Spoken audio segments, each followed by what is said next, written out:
నుండి రాష్ట్ర వ్యాప్తంగా పడుతున్నటువంటి వర్షాలు, దాంట్లో ముఖ్యంగా ఖమ్మం జిల్లాలో తీవ్రమైనటువంటి నష్టం జరిగింది. అయితే మన సూర్యాపేట జిల్లా పరిస్థితి ఏంటంటే నీళ్లు లేవు. ఇవాళ కడగడానికి నీళ్లు కూడా రావట్లేదు. ఏం చేస్తున్నారు? వరద తగ్గి దాదాపు 48 గంటలైనా ప్రజల్ని ఆదుకోరా? అన్నం కూడా పెట్టడంలో ఫెయిల్ అయిపోయింది ఈ ప్రభుత్వం. కనీసం ఇంత భోజనం ప్యాకెట్లన్నా పంపాలి కదా. అసెంబ్లీలో మా సబితక్క లా అండ్ ఆర్డర్లో మీ ప్రభుత్వం ఫెయిల్ అయిందంటే అసెంబ్లీలో ప్రతిపక్షాల మీద దాడి, ప్రజలు ప్రశ్నిస్తే ప్రజల మీద దాడి, జర్నలిస్టులు ప్రశ్నిస్తే నీ సొంత ఊర్లో జర్నలిస్టుల మీద దాడి, రైతులు ప్రశ్నిస్తే రైతుల మీద కేసులు పెడతావు. నిన్న వరద సహాయం అందలేదని అడిగితే పోలీసుల చేత లాఠీ చార్జ్ చేస్తావు. ఇవాళ సాయం చేయడానికి ఒక ప్రధాన ప్రతిపక్ష పార్టీగా మేము ఎమ్మెల్యేలం వస్తే మా మీద కూడా దాడి చేయిస్తారా? అంటే ఏందన్నట్టు మీరు ఏం రాజ్యం నడుపుతారు? ఇదే ఆ ప్రజాపాలన.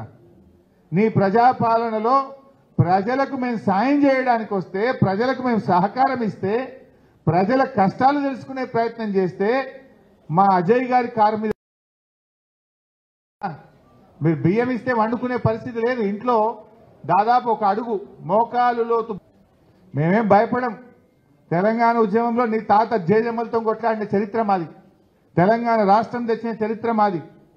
నీలాంటి ఈ పిచ్చి చర్యలకు, పిచ్చి చేష్టలకు భయపడే వాళ్ళకి ఇన్పుట్ సబ్సిడీ అందించండి. ఇసుక పెట్టినటువంటి చోట వారికి ఎకరానికి 50,000 రూపాయల సాయం అందించండి. అదేవిధంగా సర్టిఫికెట్లు, డాక్యుమెంట్లు ఎవరైతే నష్టపోయినరో ఇంటి రిజిస్ట్రేషన్ డాక్యుమెంట్లు కానీ, అదేవిధంగా మున్సిపల్ డాక్యుమెంట్స్ అన్ని కూడా పోయినాయి. అదేవిధంగా పిల్లల సర్టిఫికెట్స్ అన్ని కూడా పోయినాయి. వాళ్ళందరికీ కూడా దయచేసి ఉచితంగా సర్టిఫికెట్లు ఇప్పించే కార్యక్రమం చేపట్టండి.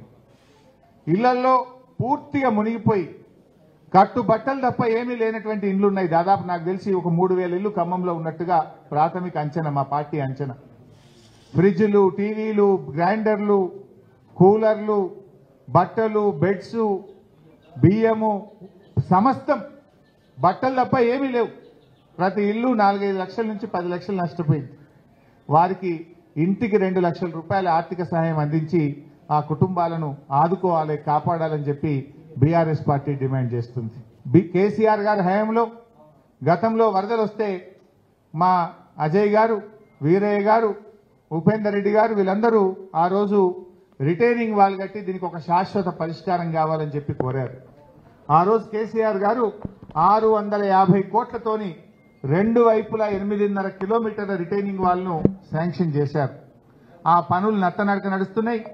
ఆ పనులను యుద్ధ ప్రాతిపదికన పూర్తి చేయాలి. ఖమ్మంను శాశ్వతంగా ఈ వరద నుంచి దూరం చేసే విధంగా ఆ రోజు కేసీఆర్ గారు మంజూరు చేసిన పనులను త్వరితగతిన పూర్తి చేయాలని చెప్పి కూడా మేము బీఆర్ఎస్ పార్టీ తరఫున డిమాండ్ చేస్తూ ఉన్నాం. 2-3 విషయాలు మర్చిపోయాను.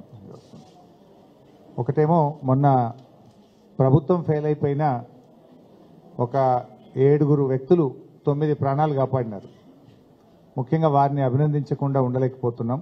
బీఆర్ఎస్ పార్టీ తరఫున ముఖ్యంగా గ్రామ పెద్ద తిరుపతిరావు గారు, మరొక పెద్ద వెంకటనారాయణ గారు, JCB owner Venkatramulu, Upender, Jawahar Lal, Subhash, Nagesh, Subhan, JCB driver Subhan, Nageswararao, ఈ 7 అత్యంత సాహసోపేతంగా మరి ఆ రోజు రాత్రి ప్రజల ప్రాణాలు కాపాడారు.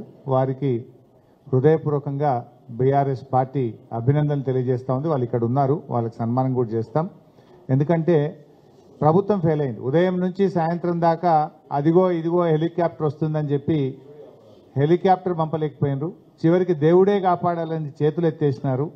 కానీ అక్కడ ఈ 7 వ్యక్తులు ధైర్యం చేసి ఆ జేసీబీని పెట్టి ఆ జేసీబీ ఓనరు, డ్రైవరు, గ్రామ పెద్దలు తాడు సహాయంతో, జేసీబీ సహాయంతో వారిని కాపాడారు. వారి ప్రభుత్వం ఫెయిల్ అయినా ఇవాళ వాళ్ళు ఒక బాధ్యతాయుతంగా కాపాడినందుకు వారిని మనస్ఫూర్తిగా అభినందిస్తూ ఉన్నాం. అదేవిధంగా ఈరోజు మా పువ్వాడ అజయ్ గారు దాదాపు 3,000 మందికి కూరగాయలు, నిత్యావసర వస్తువులు పంపిణీ చేయడానికి స్టార్ట్ చేసినారు. దాదాపు కొంతమందికి ఈరోజు అయింది. మిగతా వాళ్ళకి చేస్తున్నారు. అదేవిధంగా వడ్డీరాజు రవిచంద్ర గారు కూడా ఒక 3,000 నిత్యావసర వస్తువుల సరుకులను వారు కూడా పంపిణీ చేస్తున్నారు. వారికి కూడా అభినందనలు. అదేవిధంగా ఉపేందర్ రెడ్డి మాజీ శాసనసభ్యులు కూడా పెద్ద ఎత్తున పాలేరు నియోజకవర్గంలో నిత్యావసర వస్తువులు పంపుతున్నారు. అంతేకాకుండా మేము బీఆర్ఎస్ పార్టీ తరఫున కూడా రాష్ట్ర వ్యాప్తంగా మా నియోజకవర్గాల నుంచి కూడా రేపటి నుంచి వారికి అవసరమైన బియ్యం కానీ పప్పులు, నూనెలు, బట్టలు తదితర వస్తువులు కూడా రేపటి నుంచి మేము కూడా లారీల్లో డీసీఎంల్లో ఖమ్మం మా బీఆర్ఎస్ పార్టీ ఆధ్వర్యంలో ఇక్కడికి పంపించి పంపిణీ కూడా చేయబోతా ఉన్నాం.